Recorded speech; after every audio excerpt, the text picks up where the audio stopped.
বিসমিল্লাহির রহমানির রহিম। আসসালামু আলাইকুম। আমরা আজকে যে ভিডিওটি দেখব সেটা হচ্ছে একটা পিও কিভাবে তৈরি করে, লগইন থেকে শুরু করে পিও অ্যাপ্রুভাল পর্যন্ত আমরা আজকে সেশনটা দেখব। তো প্রথমেই ওরাকল ইবিএস এ আমরা লগইন করব। যার যে আইডি আছে আইডিটা দিবেন, তারপর হচ্ছে যেমন আমি আমার লগইন ক্রেডেনশিয়াল দিয়ে ওরাকল ইবিএস এ লগইন হচ্ছি।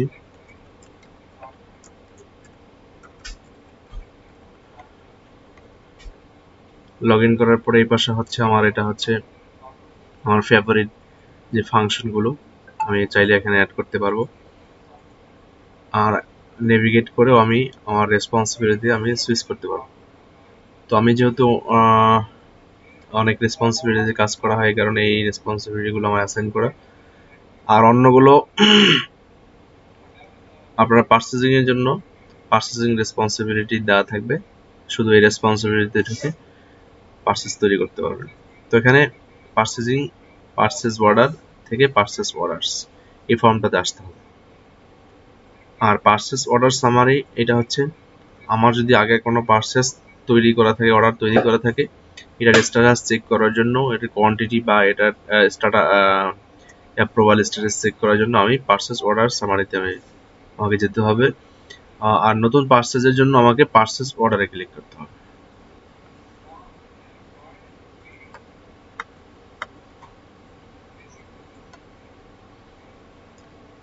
এখানে হচ্ছে অপারেটিং ইউনিট। তো অপারেটিং ইউনিট আমি যে ইউনিটের জন্য আমি আমার পিওটা তৈরি করব, ওই ইউনিটের লিস্টটা এখানে দিয়ে দিব। ধরেন আমি একটা অপারেটিং ইউনিট সেট করলাম এবং এখানে সাপ্লায়ার ফর টেস্ট পারপাস আমি এখানে দুটো সাপ্লায়ার আছে। এখানে XYZ সাপ্লায়ার থাকবে। আমি টেস্টের জন্য আমাদের ইন্টারনাল একটা ইউনিট কি ধরে নিলাম। তো এখানে দেখা যাচ্ছে যে আমাদের ডিএফএফটা চেক করি, কিছু ইয়েলো কালার আছে যেগুলো হলো ম্যান্ডেটরি ফিল্ড। এই ফিল্ডগুলোর ভ্যালু অবশ্যই দিতে হবে। আমি এটা একটা ফিল্ড আমি করে নিলাম। কনটেক্সট ভ্যালুতে আর একটা আছে আমার লোকাল পারচেস, আর শিপমেন্ট স্ট্যাটাস আমি লোকাল থেকে শিপমেন্ট করব। সো এটা ওকে দিলাম। আমার ডিএফএফ ভ্যালুটা এন্ট্রি হলো। এরপরে আমি কোন আইটেমটাতে আমি পারচেস অর্ডার করব, এখানে প্রিফিক্স দেওয়া আছে। প্রথমটাতে আমি নিলাম, এরপরে আমি কম্বিনেশনসে ক্লিক করলাম, ওকে দিলাম। আমার লিস্ট চলে আসবে এই কম্বিনেশনের সাথে, যেগুলো অ্যাসাইন করা ওই অ্যাসাইন এর আইটেমগুলো চলে আসলো। তো আমি প্রথমেই আইটেম নিলাম এখান থেকে। এরপরে আমি এখানে আইটেমের ডিটেলস চলে আসলো, আইটেম ডেসক্রিপশন চলে আসছে, কোয়ান্টিটি দিব, কত কোয়ান্টিটি আমি পারচেস করব। আমি পারচেস কোয়ান্টিটি এখানে লিখলাম, ধরেন আমি for example 1.5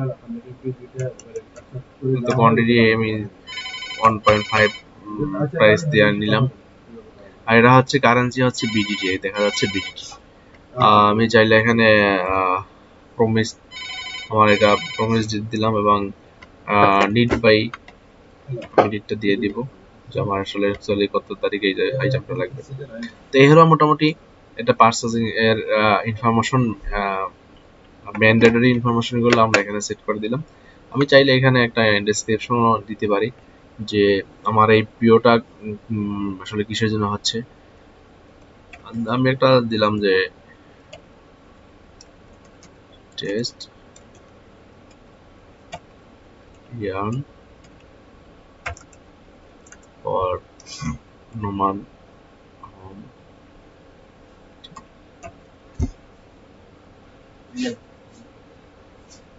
home year.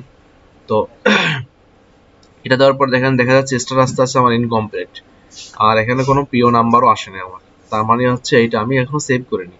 Save করার সাথে সাথে দেখা যাবে যে এই পিও নাম্বারের এখানে একটা পিও নাম্বার পাওয়া যাবে। সেভ দিলাম, এখানে সেভ দেওয়ার সাথে সাথে আমার পিও নাম্বারটা এখানে অ্যাসাইন হয়ে গেল, সিস্টেম জেনারেটেড পিও নাম্বার। তো কিন্তু স্ট্যাটাসটা হচ্ছে আমার ইনকমপ্লিট। এরপরে আমি আমি কোনো সময় এটা তৈরি করে রাখতে পারি, অ্যাপ্রুভালে পাঠাইতে নাও পারি। আর অ্যাপ্রুভালে পাঠাইলে আমি এখানে আমার স্ট্যাটাসটা চেঞ্জ হয়ে যাবে, ইন প্রসেস থাকবে, এবং অ্যাপ্রুভ হলে এটা অ্যাপ্রুভ হয়ে যাবে। তো এখানে একটা বিষয় যে আমার এই ইউজারের আন্ডারে, আমি যে ইউজার দিয়ে লগ ইন করেছি এই ইউজারের আন্ডারেই একটা অ্যাপ্রুভাল হায়ারার্কি তৈরি করা আছে, যে আমি এই ইউজার থেকে পিও করলে আমার পিওটা কোন আমার নেক্সট যিনি অ্যাপ্রুভার তার কাছে চলে যাবে। এটা একটা মাস্টার সেটআপ আছে, ওইটা ওখানে চলে যাবে। তো এটা হয়ে যাওয়ার পর আমার কাজ হচ্ছে যে অ্যাপ্রুভ করা। অ্যাপ্রুভ করার সাথে সাথে আমি এখানে ফরওয়ার্ডে ক্লিক করলে দেখা যাবে যে আমার পরের যে অ্যাপ্রুভার ওনার লিস্টটা এখানে চলে আসবে। তো আমি এটা ফর ইনফরমেশন আমাকে দেখাচ্ছে যে আমার কাছে আমার পরে আমার লিস্ট আপনার কাছে যাবে। আমি তার জন্য এটা কোনো নোটও দিতে পারি, যেমন আমি দিতে পারি যে প্লিজ অ্যাপ্রুভ ইট,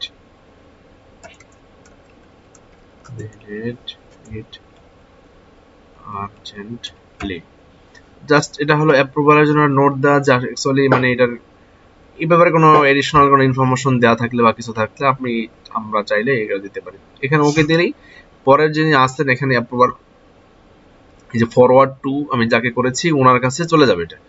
তো উনি লগ ইন করে ওনার নোটিফিকেশনের জায়গাটাতে ক্লিক করলে উনি এই এখানে যে 21 নাম্বার যে আমার অ্যাপ্রুভ এই পিও নাম্বারটা এই দেখে উনি ওটাকে অ্যাপ্রুভ করতে পারবেন বা রিজেক্ট করতে পারবেন বা মোড রিঅ্যাসাইন করতেও পারবেন। সো দেখি কি হয়। তো এটাকে ওকে করলাম, দেখেন এখান থেকে চলে গেছে এটা। মানে নতুন পিও করার জন্য আমাকে নতুন পিও ফর্ম চলে আসছে। তো আমি চাইলে এখান থেকে আবার যেটা বলছিলাম যে পারচেস অর্ডার সামারি দিয়ে আমি এবার দেখতে পারবো যে এটার কি অবস্থা।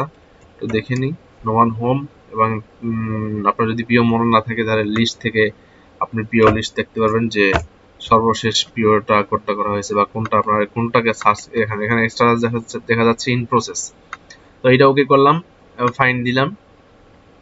এখানে ওপেন বাটনটা ডিজেবল হয়েছে এই কারণে যে এই আইটেম এই পিওটা এখন ইন প্রসেস আছে, এইটা আপনি আর ওপেন করতে পারছেন না বা এডিট করতে পারবেন না। লাইনে যেতে পারবেন, লাইনে গিয়ে আপনি দেখতে পারবেন যে কোন আইটেমটা ছিল এবং এটার কি স্ট্যাটাস আপনি চাইলে দেখতে পারবেন সেটা। আমি 15,000 এই 1,50,000 কোয়ান্টিটি আমি এখানে অর্ডার পিও পারচেস অর্ডার কোয়ান্টিটি দিয়েছিলাম এবং রেট এটা ছিল বায়ারকে, আর এর ক্লোজার স্ট্যাটাস ওপেন। এরপরে এইটা আসলে কার কাছে আটকে আছে, যদি আমার অ্যাপ্রুভালের স্ট্যাটাস অ্যাপ্রুভাল একাধিক পার্সন হয় সবই দেখা যাবে। এখানে আমি ইনকোয়ারি যাব এবং ভিউ অ্যাকশন হিস্ট্রিতে যাব। তো ভিউ অ্যাকশন হিস্ট্রিতে গেলে আমার দেখা যাচ্ছে যে এই আইসিটি এই যে আমি যে ইউজার দিয়ে আমি এই পিওটা রেজিস করেছি এই ইউজারটা এবং নেক্সট পারফর্ম বাই মানে এইটা এখনো পেন্ডিং আছে, অ্যাকশনটা পেন্ডিং আছে।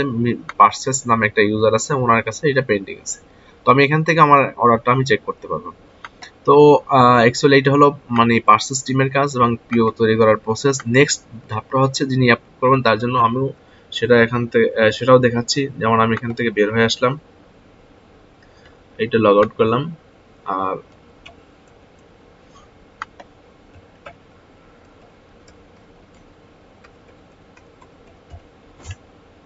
এখানে লগ ইন করলাম। দেখেন এখানে একটা নোটিফিকেশনের অপশন আছে, ওয়ার্ক ফ্লো নোটিফিকেশনস। তো এখানে এই সব ধরনের নোটিফিকেশন এই আইকনটাতে ক্লিক করলে বা এখানে একটা কাউন্ট আছে যে কতগুলো নোটিফিকেশন আসছে। দেখেন এই যে নোমান হোম টেক্সটাইল মিলস লিমিটেডের একটা পিও এসে এখানে এসে আছে এবং আমি এটা ওপেন করলাম।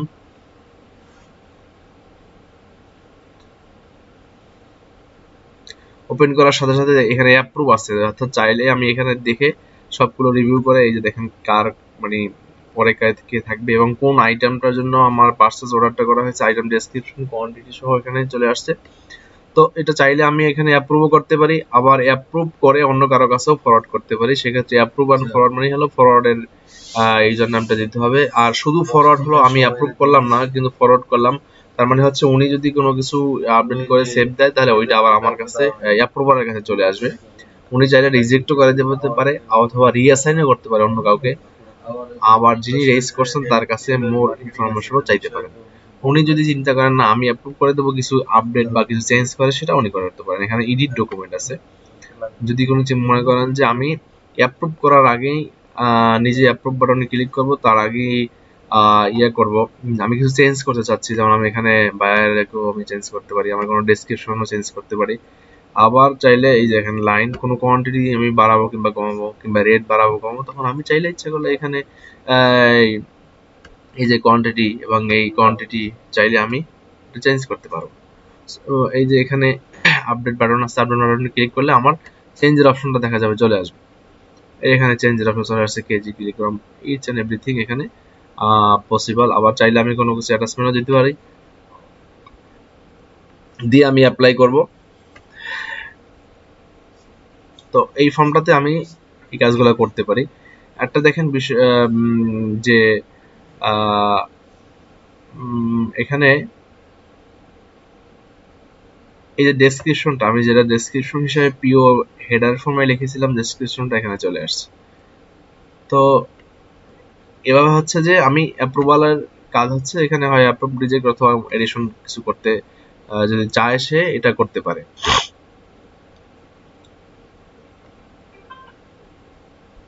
আচ্ছা, ওকে, আমি এটা অ্যাপ্রুভ করে দিলাম, অ্যাপ্রুভ, এটা অ্যাপ্রুভ হয়ে গেল। আমি এখন আমার ইউজার থেকে যদি এটা চেক করি, যিনি রেজিস্ট করছেন ইউজার থেকে যদি আমি এটা চেক করি যে এটার স্ট্যাটাস কি এখন, দেখেন এখানে নোটিফিকেশনে এই আমার 21 নাম্বার যে পার্সেস অর্ডার ছিল, এটা যে নোটিফিকেশন আসছে যে purchase order 21 has been approved. আমি আবার পিওতে যাইতে পারি, এখানে আমি পিও অর্ডার সামারিতে চলে গেলাম, পার্সেস অর্ডার সামারি।